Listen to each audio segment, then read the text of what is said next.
3 shots, 4 par, I just do 2, 1 putt, par 4, birdie, woohoo, new driver, info, replace, into. Bryce? Yeah. All right, should we clap? Start it off? All right.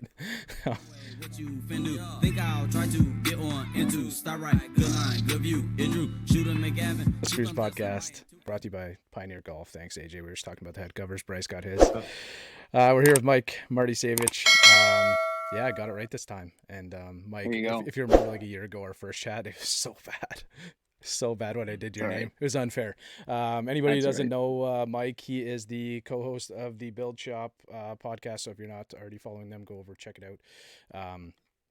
Just all around, I don't know, club junkie, club expert, kind of knows a little bit about everything or a lot about everything.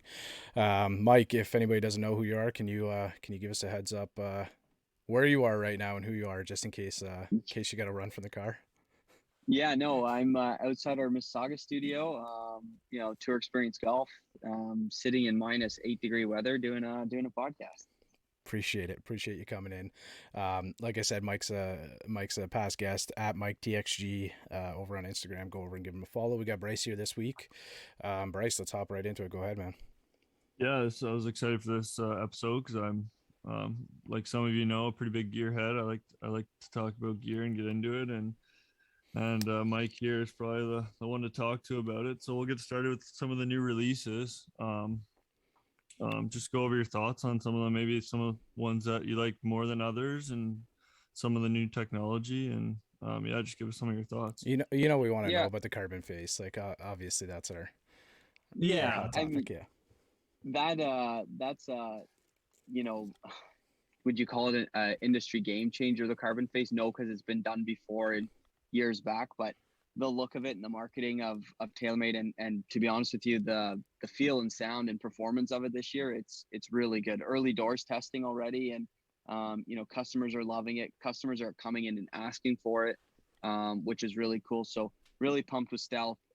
But I would say for everyone this year who's released a driver, this is the year of stability. I think we're past talking about 10, 15, 20 extra yards with the driver, and we all want to make our miss hits better, and now with the use of AI and obviously twist face, and but mainly AI and the Cali Rogue stuff and the Cobra LTDX, we're noticing it more. I mean, miss a little heel or toe and you're still in play, which is great. So from our YouTube videos and a lot, we're using the word stability, and it feels like we use the word stability way too much, but that's kind of the name of the game this year. So whoever's released a driver this year has done an amazing job. The Cobra LTDX, back to the old LTD shape, very popular with Bryce and a lot of their tour players that are still kind of using it.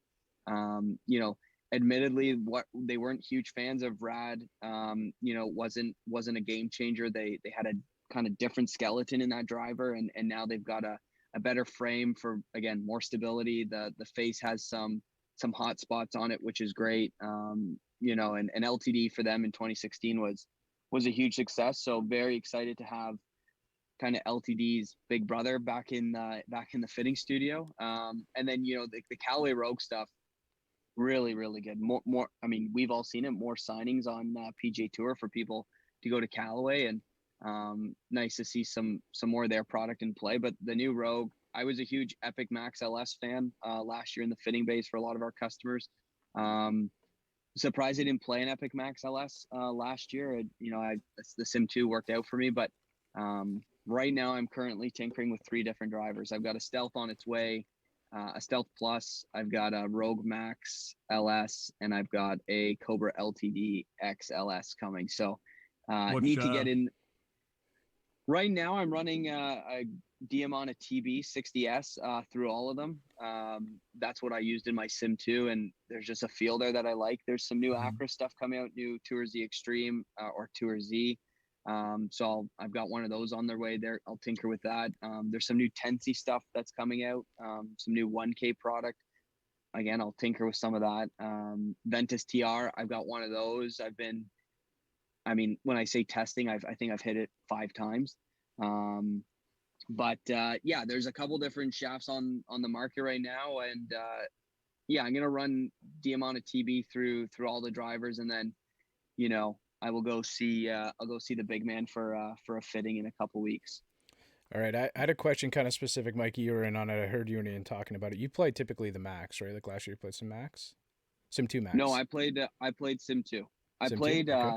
I played Sim Max with the first year Sim was out. Okay. But I've always played generally, like, I played M3, I played M6, I played Sim Max, and then I played Sim 2, regular Sim 2, and then now I'm really hoping the plus works for me because I love the look of it.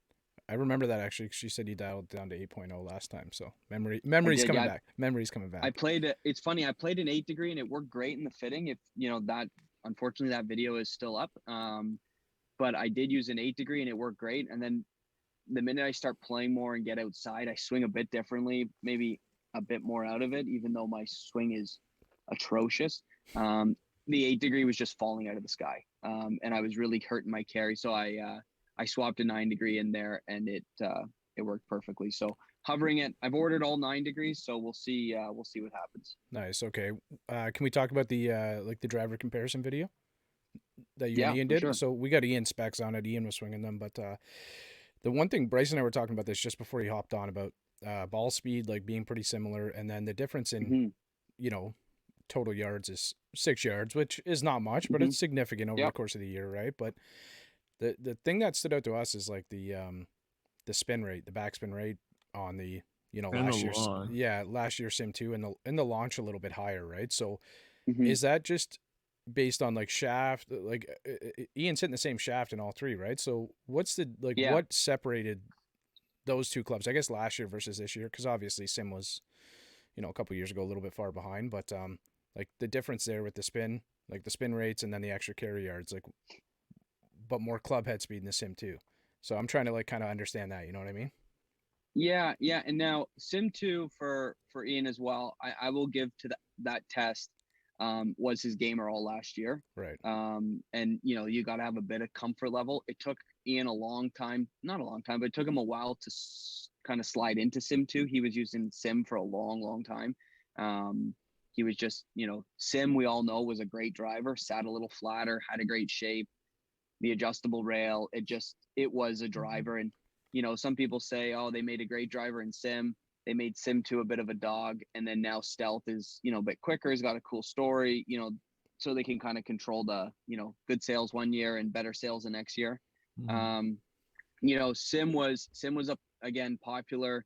Stealth and that video, kind of what we got from that video was, if you're coming from, let's say, you know, M2, or you're coming from M5 or M4, there's a significant difference.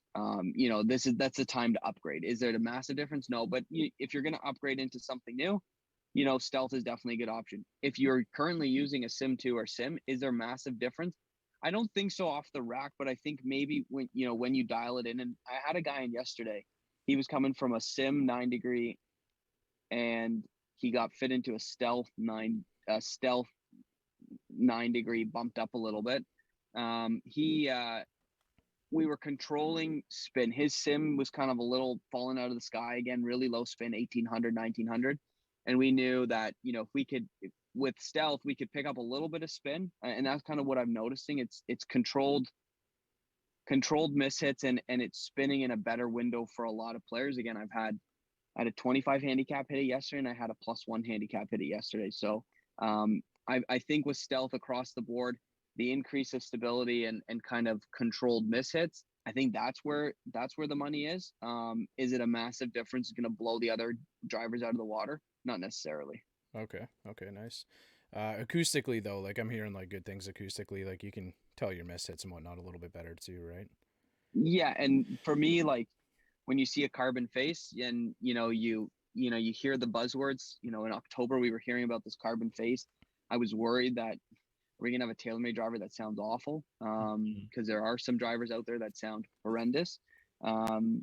You know, I was worried. So the minute we had one in here and just got a head mailed in a box, I literally threw on my own driver shaft and hit 3 balls with it. I had no foresight on, the bay wasn't even turned on. I just wanted to hear it, and it sounded great. So that's the tuning that they've done with that driver is really, really impressive.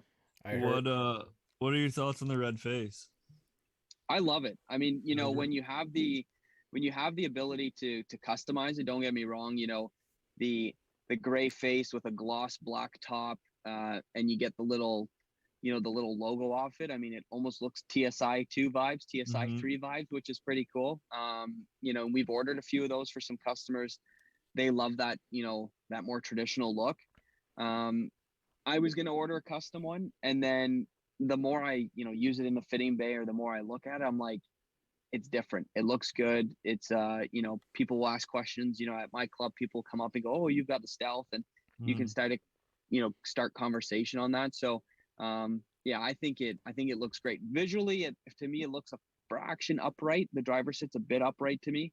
But that was in standard setting. I play all my drivers one click lower, just a fraction. So that'll help. But, I think the stealth looks, honestly, I think all the drivers look really, really good this year.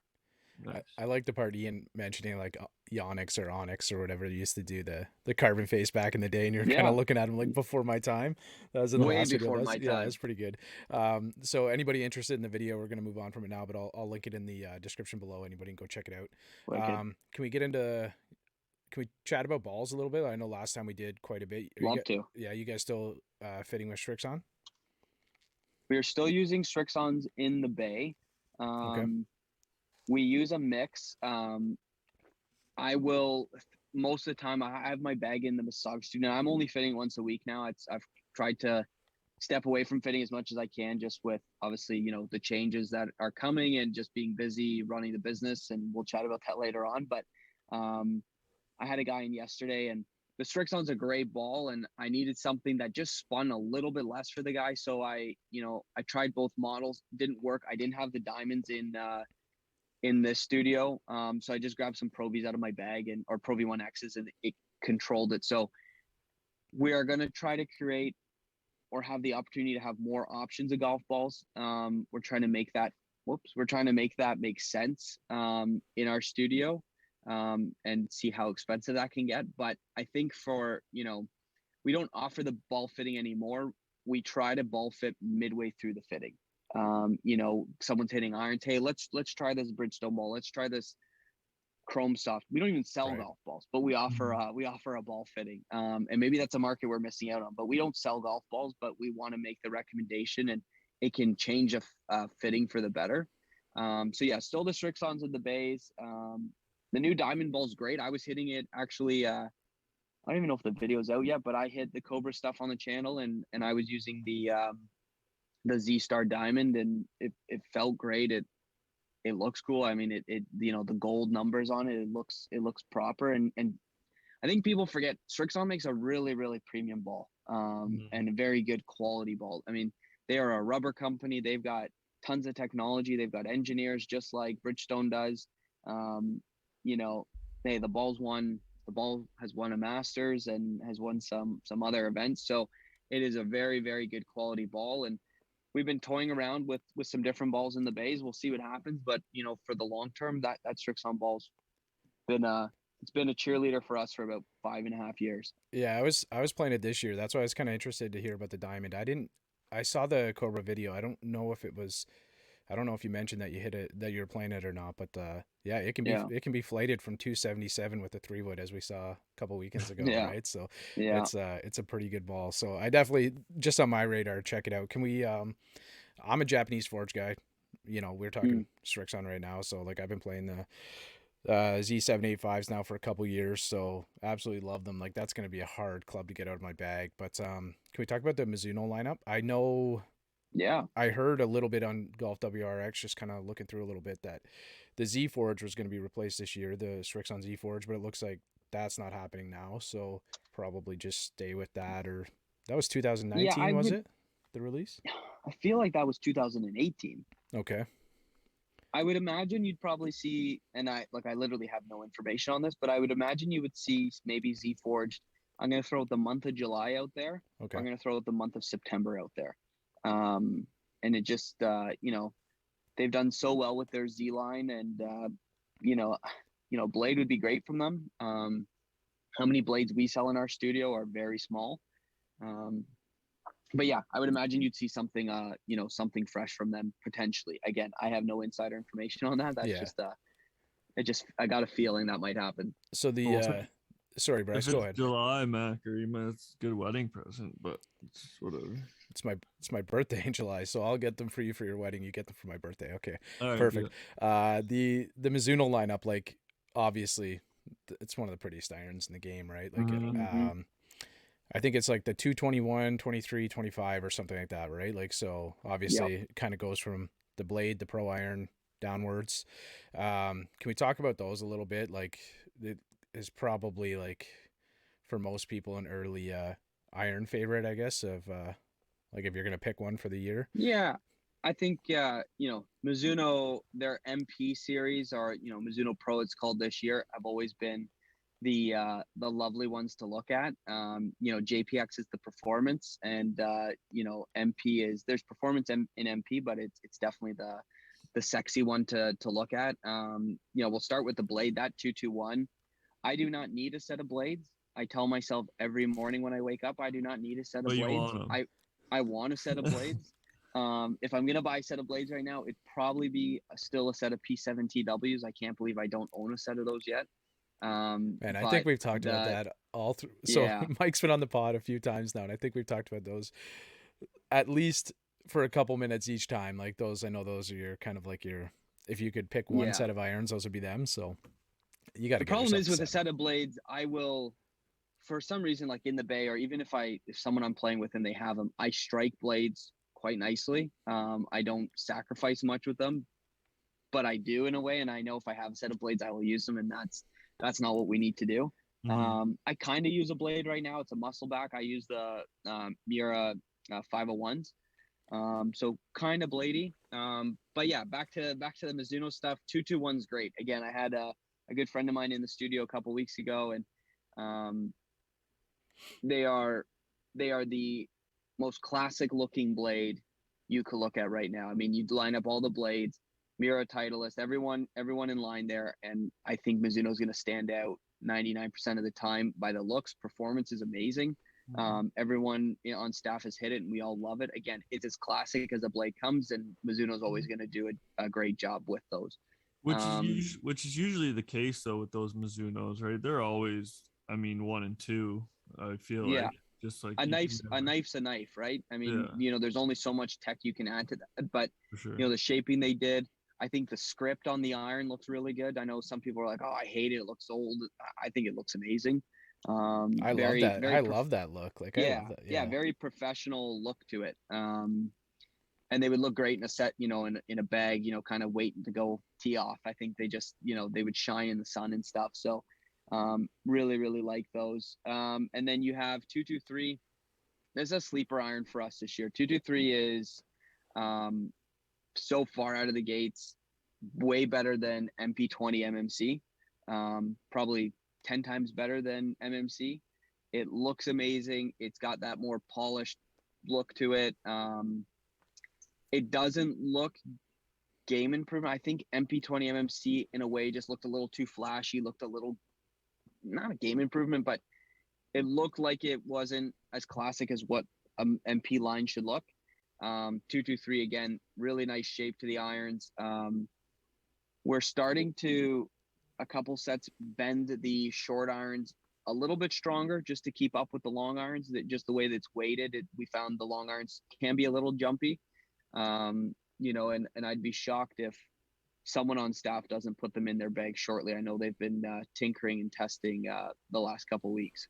And then 225, finally, HMB has been reimagined and reinvented. HMB was great, but it was chunky and it was bulky and it was never really fast. Anytime we sold a set of HMBs, we'd have the customer back in, but a couple weeks later, just to relook at loft and lies and kind of always nudging them a little bit extra, and trying not to interfere with, ball flight or spin as much as we can. This 225 is sleeker. It's smaller. It looks really good. And again, we've had a couple close customers that have purchased a few sets, and they're like little rocket ships. They're unbelievable. Nice. Yeah, Okay. that's awesome. I got a question for you. Any changes coming up this year, you think, other than driver? I guess you kind of touched on the driver already, but I mean, irons, wedges, putter, any? Irons, like I said, I played Strixons with I played ZX7s with MMTs most of the season. I've always played well, I shouldn't say always, but the last few years I've had a set of Miras 501s. And I love them, and I went to the Strixons and I started playing some club events last year, and I was like, hey, until I'm at a club C's, I won't change my irons. So game the Strixons for a long time.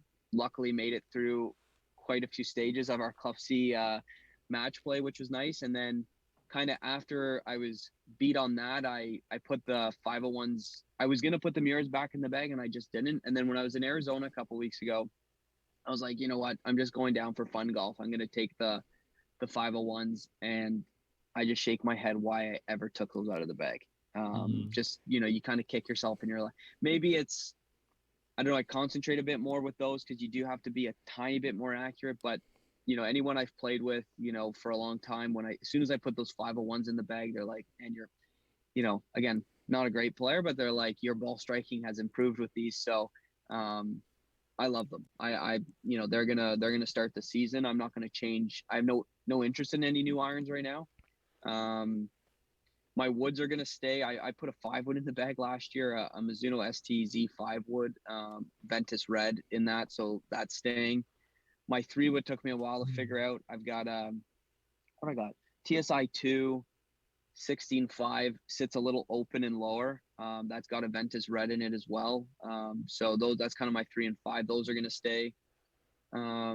Wedges, I've got some SM9s coming. I've got some, I keep saying this, people are like, you've said this for 2 years. I've got some new Artisan wedges coming. I've played Artisan now for 4 years. I was going to ask you if you finally wore the grooves out on those ones or not. Yeah, to be honest with you, okay, so I've played the 50 and the 56 for a long time. I took the 60 out maybe 3 months after having them. The grind works for Bermuda, but it doesn't work for bent.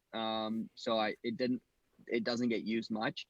But the 50 and 50, the 50s, you can tell that, some spin and some flight is a bit different. The 56 is still money. Like I don't know if the grooves are illegal. I can't remember what I ordered, but I was speaking with Mike a couple months ago, and he's like, listen, I don't really have components right now. Your wedges are going to kind of sit on the back burner. I was like, listen, totally fine. I'm not in a rush for them. My wedges are still working, but I did break down. I ordered a set of SM9 raws, chatted to my good friend Aaron Dill and tested some stuff again, bounces I've played in the past. I'm sure those will be fun to use. And I've got this new putter coming. I don't know if I ever told you about this putter, but I have definitely not heard about a new putter. I have, I've used that Nike method now going into 3 seasons, and I love it. I roll it well. It's just a tiger spec as they come. But I've been gifted a fully custom, I design it Bettinardi putter. I've basically designed a BB0 with a tri-sole on it. So it's very clean. It's very classic looking. It's got that roll control groove on the face. We were talking about making it a little bit more face balanced and, talking about all these different things. It should be here. It's been like 7 months in the making. So hopefully see it in February. So I can get it in a couple months before the season starts to break it in, but it's going to take some time to get that Nike out of my hands. They basically said, what do you like in a putter? And we will remake that. And I was going to get like a Newport 2 style, exactly like the method. And then I was like, that BB0 shape from them is very custom and tour only. So I was like, I would kick myself if I didn't get a BB0. It's 009 shape like Spieth's putter. So I was like, can you do a tri-sole on a BB0? They're like, we can do whatever you want. So I was like, all right, done. Decision made. So hopefully see that in a couple weeks. I was gonna say, because you guys had Matt Fitzpatrick on, like he doesn't roll the BBZ. What does he's got a Bettinardi, but what does he roll? He's got a Bettinardi. This is completely wrong. I want to say it's called like a BB8. It's basically like almost like those old Laguna styles, Yeah, like yeah, what yeah. Stricker plays in that white hot. And then Yeah. he's got that Adams face technology or that roll control in the grooves. So very similar to the even roll style of grooves.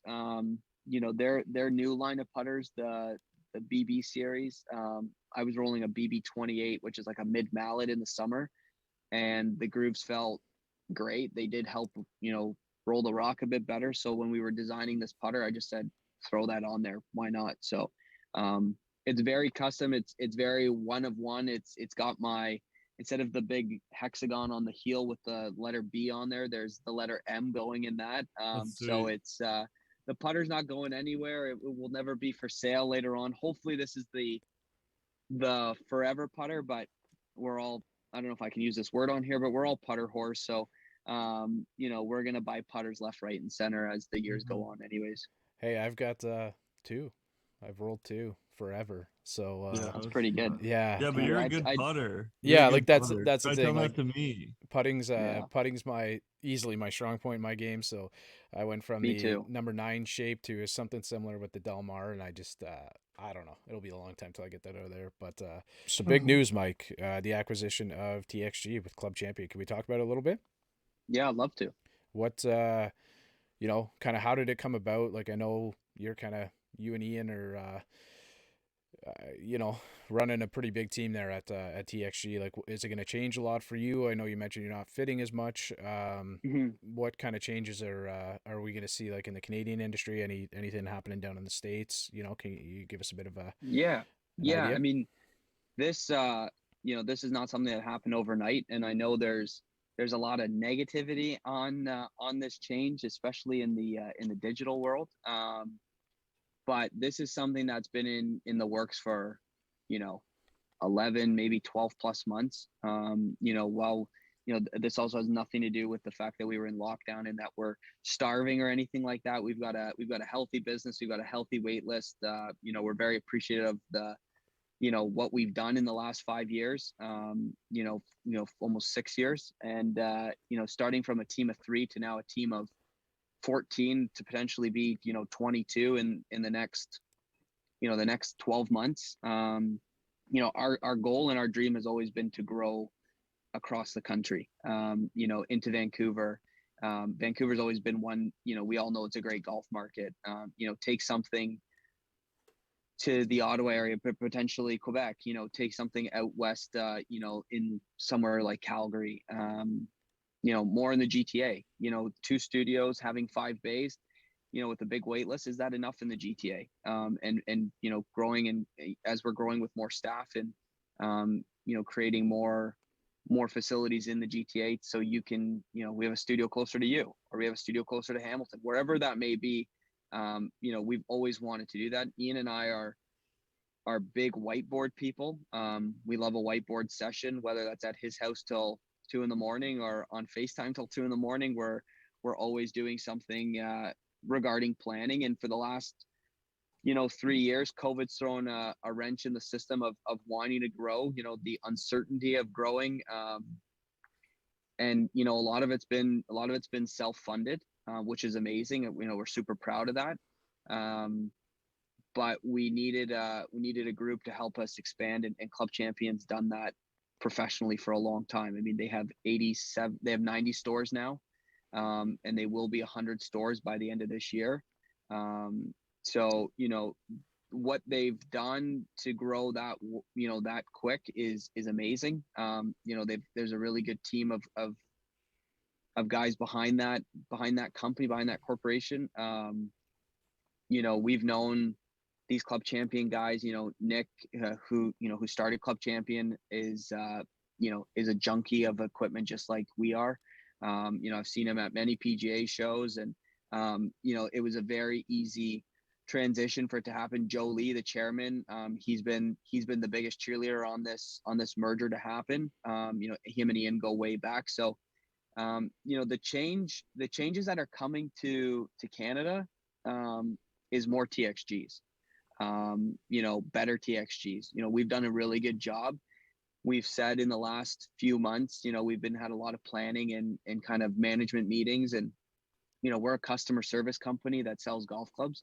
and that's what we're trying to be, and that's what we believe we want to be, is, you know, giving you the best experience. I mean, the word experience is in the name, and we wouldn't do that if it was a joke to us. And you know, creating the best experience in Canada or in, you know, North America or globally is kind of our goal. And you know, we understand, yes, we're the, you know, number 2 best fitter in North America, and that's great. You know, we really, you know, we see that, but we want to be the best. And to be the best, we need a team, and we need to grow, and we need to grow quickly, but we need to grow efficiently. And that's, you know, I love all the ideas of growing, but I never want to dilute the experience. And, you know, Ian and I are going nowhere. It gives me the opportunity to be more hands-on with new staff and current staff, you know, create more sales training, create more customer service training. You know, and that's me being out of the Bay and not building clubs as much, which is, I can always jump in and glue clubs together. I can always jump in and fit a golf club. But over the last, you know, 3 years since we, you know, been growing, and obviously Mississauga is my baby, I got to, you know, design it and, you know, pick the floors and what kind of toilet paper holder we're doing. So, you know, getting a taste for that, that's what I love. I love growing. I love building new facilities. You know, I don't know if anyone's ever noticed, but you know, we've had and have multiple facilities. You know, we had Burlington. You know, it comes down even to our shaft wall. That was, you know, always different. Every studio has a different style shaft wall. It's just ideas that Ian and I, you know, if we can think it, we try to achieve it. And right now we're in the dream stage of, hey, this is what we want to do. And now we have the team behind us that can help us achieve those. So honestly, can only make customer experience better. And I'm not trying to sound corporate. I'm not trying to sound like this is all made up. This is, if we had to change, you know, everything and do it one way, and we couldn't have TXG above the door, it would have left a bad taste in my mouth. You know, what we've given the Canadian market, and you know, people who haven't been to us, I hope they can come to us. You know, as we grow, we can reduce that wait time for equipment. We can reduce that wait time to get in for a club fitting. You know, the YouTube channel, has it changed? Yes, it's changed. Is it going anywhere? It's not going anywhere. You know, Matt's no longer with the channel or with the company, which is unfortunate. But it gives us the opportunity. We were always going to change up the YouTube channel this year. You know, production levels going up, the amount of people and, you know, contributors to the channel is going up. I mean, it'll be pretty cool what's going to happen in the next couple months. More trips, more outdoor content, you know, better media from us on social front, email, more access to different staff members. Again, more access to inventory, higher inventory levels. We can get you clubs faster. There's so many benefits out of this. There's literally not one negative. The only negative thing that's been out of this is the negative comments on social and stuff that maybe I've read into too much. You know, you started 5 years ago and now you got people that are saying, you know, you're trash, and maybe that gets to be, and it is what it is, but there is not a single negative point for us to be, you know, part of Club Champion. And, you know, we're going to learn a ton from them, and hopefully they can learn some stuff from us. But like I said, both great teams. Will we be down in the US? Not right now. And there's no plans for that right now. There's conversation of it, but not right out of the way. But, you know, moving locations out west and feeding other kind of areas that, you know, want TXG. I mean, we listen, you know, we ask I do a Sunday Q&A, and the amount of times I get, hey, when you come to Van? Hey, when you come to Calgary? For the last 2 years, I've had that. I mean, we keep all tabs on that. I mean, I don't just ask me a question for fun. I mean, we're doing market research through that. You know, we can see trends, we can see what people want. And now we have the ability to give people what they want, which is access to TXG. I like it. You moving out to the island or what? I am. I'm staying in Ontario. I might have to travel quite a bit, but I'm going to stay in Ontario. I'm going to miss my home club too much. Yeah, I figured they're not going to be able to peel you away from Toronto, no doubt. No. Well, it depends what they offer me. No, just kidding. There's some nice courses. I'm supposed to go. You probably know Lucas, so I'm supposed to go meet up with him in a couple weeks. I know you mentioned you might be out west, but it's all weather dependent, really. Just gonna kind of book a last minute flight if the radar looks okay, and then hop out there for a couple days and play some golf. Where do you play out of, Mike? I'm a member at Toronto Golf. Oh, nice. Okay. Yeah, good little spot.